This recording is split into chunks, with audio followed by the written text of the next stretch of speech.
is the 3.1b notes video. We're talking about multiplication and division in this video on one-step equations. The goal of solving equations is to isolate the variable. Isolate means to get it by itself.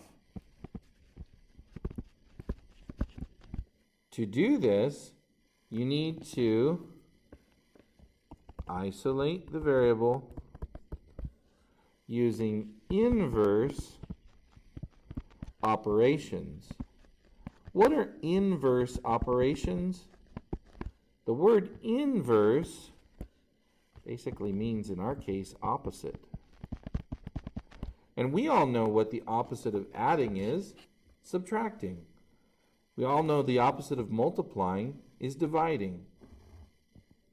So quick review of that here. The inverse of adding 23 would be to subtract 23. The inverse of subtracting 18 would be to add 18. The inverse of multiplying by negative 15 would be to divide by negative 15.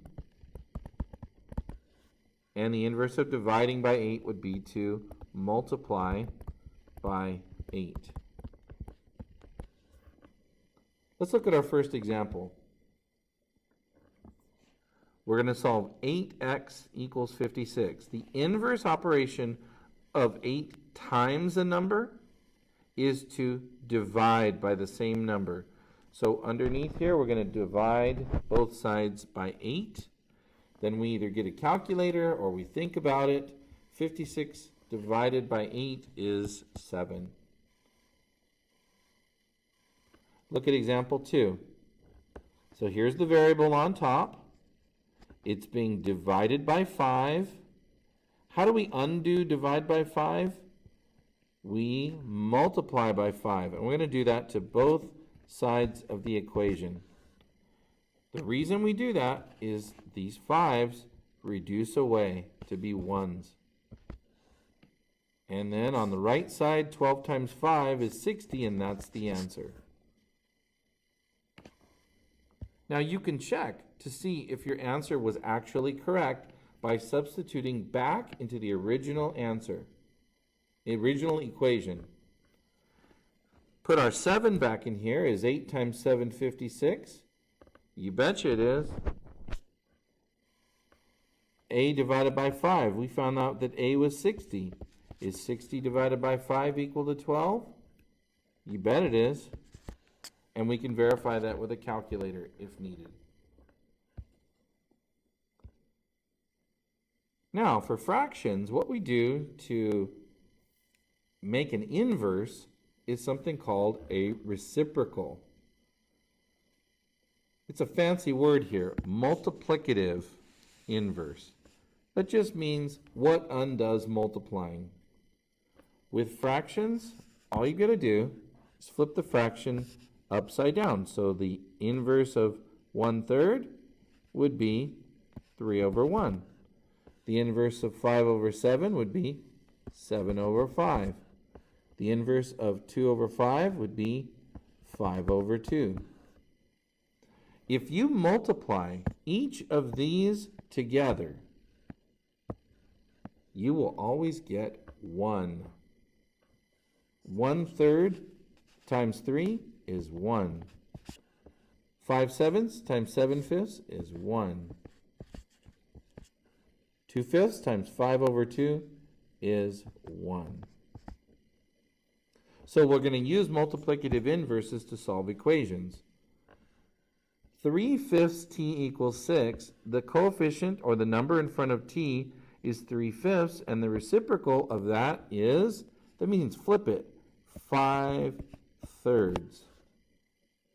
If we multiply both sides of the equation by 5/3, when you have 5/3 times 3/5, you get 1. And that's why there's 1t here below it.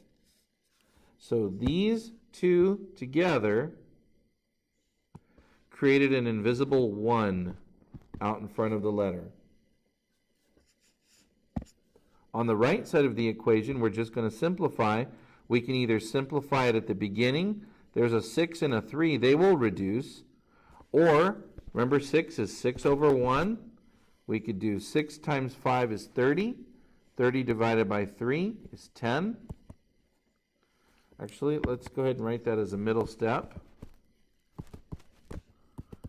Or if you want to reduce, you can say 3 goes into 3 once, 3 goes into 6 twice. And there's your 2 times 5 that makes the 10. So let's do one from scratch over here.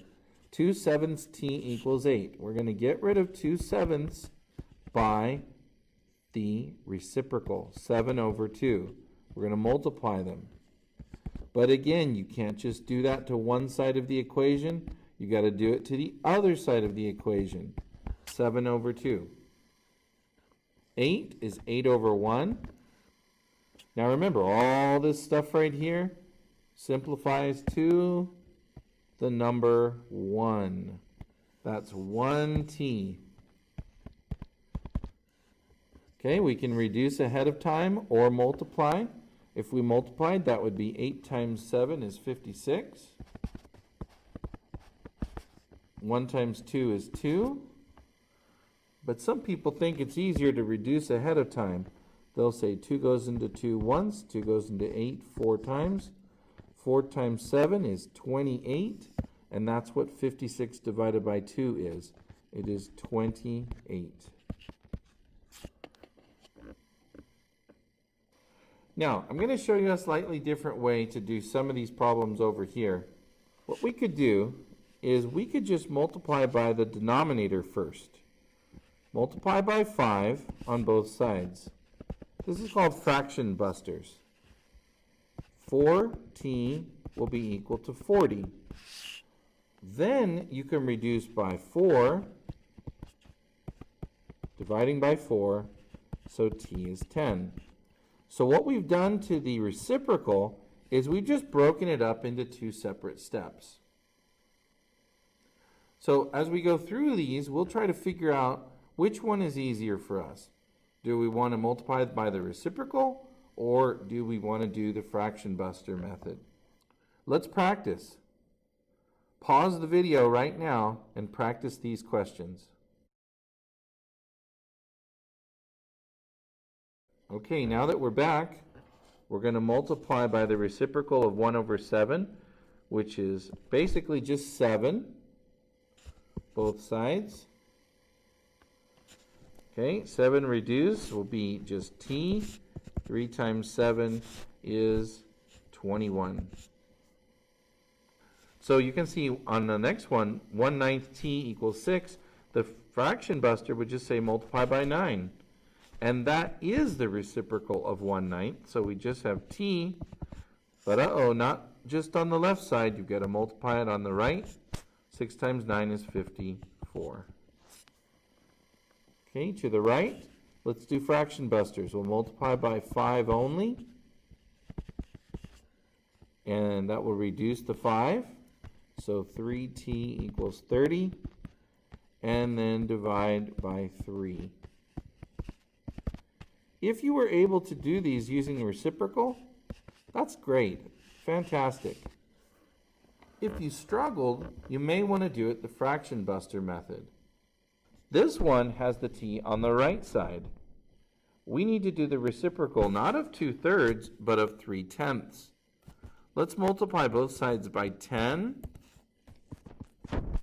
And that will reduce the 10 away. So 3t is 10 times 2 is 20. 20 divided by 3. And now we'll divide by 3. Now this looks funny. 20 divided by 3 divided by 3. So let me back up a second and show you a different way to write this that won't seem as funny. Dividing by 3 is the same thing as multiplying by 1/3. So if you look at it this way, those 2 3's on the bottom were supposed to get multiplied together and become 1/9 or 29. And of course the 3 will cancel the 3. That one was pretty tricky, wasn't it? 1/4 a equals 4 over 15. If I multiply both sides by 4, a is 4 times 4 is 16, so 16/15. That doesn't reduce. Let's come down here a little bit farther. Let's multiply by 9, both sides. A equals 99. And last one, h divided by 8 is 6. Multiply by 8. And 8's reduced to just h. And 6 times 8 is 48. This is the end of the notes for 3.1 Part B.